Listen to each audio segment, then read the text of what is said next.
আসসালামু আলাইকুম everyone. Tiger জাপানের পক্ষ থেকে সবাইকে স্বাগতম। আজকে আমরা শিখব জাপানি ভাষার ভোকাবুলারি কীভাবে শিখতে হয় নিয়ম কারণ।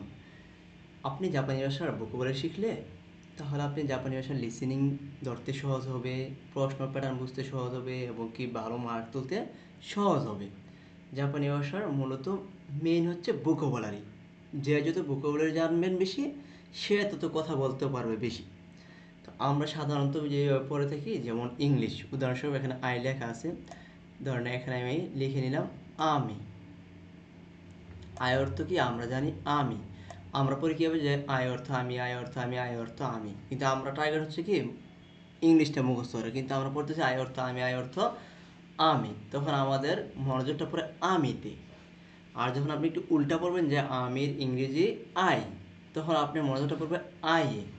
সেম তদ্রুপ জাপানি ভাষার আমি, জাপানি ভাষায় বলা কি ওয়াতাশি। তো আমরা কীভাবে শিখি যে ওয়াতাশি অর্থ আমি, ওয়াতাশি অর্থ আমি। তো আপনার তো বাংলাটা তো ভালোভাবে আপনার মুখস্থ আছে, তো আপনার তো বাংলা এত পড়ার কোনো মানে আসে না। তো তখন আপনি যখন আমি পড়েন, তখন আপনার মনোযোগটা পড়ে আমিতে। যখন আপনি কোথাও যান, জিজ্ঞাসা করো বাগিনা বা বাতি যখন তুমি কী করো, তখন বলেন যে আমি এখন জাপানি ভাষা শিখি। তো উনি কিন্তু জাপানি ভাষা পায় না, উনি কিন্তু আপনার বাংলাতে বলবে যে বলো তো আমির জাপানিজ কি। তখন আপনি বলতে একটু লেট হয়ে যায়, কারণ আপনি শিখছেন যে ওয়াতাশি অর্থ আমি, কিন্তু এখন বাংলাটা উনি বলছে, আপনি জাপানিটা বলতে হবে। তো অনেক সময় পারেন না। আর আপনি কোনো ফ্রেন্ড জাপানি ভাষা হালকা টুকটাক পারে, জিজ্ঞাসা করতে ওয়াতাশি অর্থ কি, তখন কিন্তু সহজে বলে ফেলেন যে আমি, কারণ আপনি মনোযোগ পড়ছে আমিতে, পারেন আমিতে।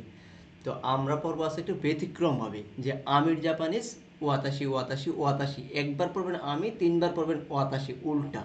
আমরা সাধারণত ভোকাবুলারি মুখস্থ করি বাম দিক থেকে ডান দিক এর বাংলাগুলা বা অথবা ইংলিশগুলা।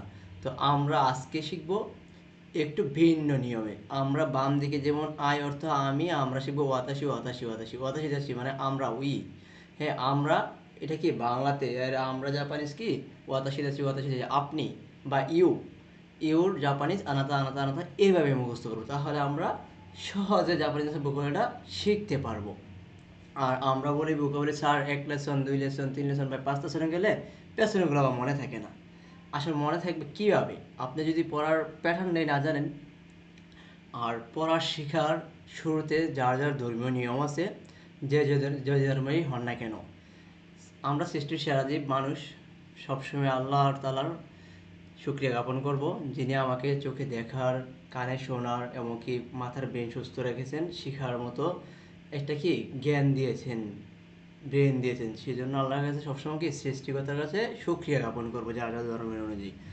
আমি মুসলিম, আলহামদুলিল্লাহ রব্বিল আলামিন।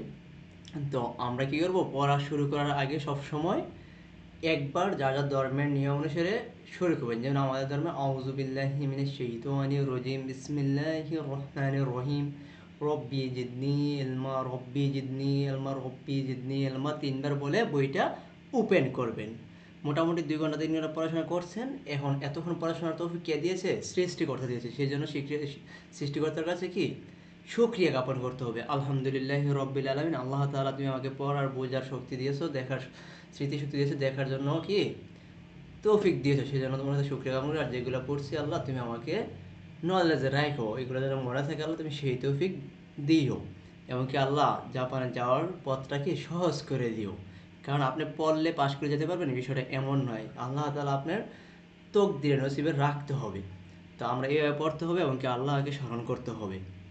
তাহলে ইনশাল্লাহ হয়তো আপনার আমার জাপান যাওয়ার কি স্বপ্নটা পূরণ হবে। আমি অলরেডি জাপান গিয়েছি 2 বছর, ল্যাঙ্গুয়েজ প্রোগ্রাম শেষ করে দেশে ফিরে এখন কি আপনাদেরকে ল্যাঙ্গুয়েজ শেখাচ্ছি। তো যারা অবশ্যই জাপান যেতে চান, যে কোনো বিষয়েই ল্যাঙ্গুয়েজ শিখতে হয়, আমাদের পেজে দেওয়া নাম্বারে অথবা ইনবক্সে নক দিবেন। ইনশাল্লাহ আমাদের অনলাইন কোর্স সবসময় চালু আছে, অ্যাডমিশন নেওয়ার জন্য অনুরোধ করব। তাহলে আজকের মতো ভালো থাকবেন, আল্লাহ হাফেজ।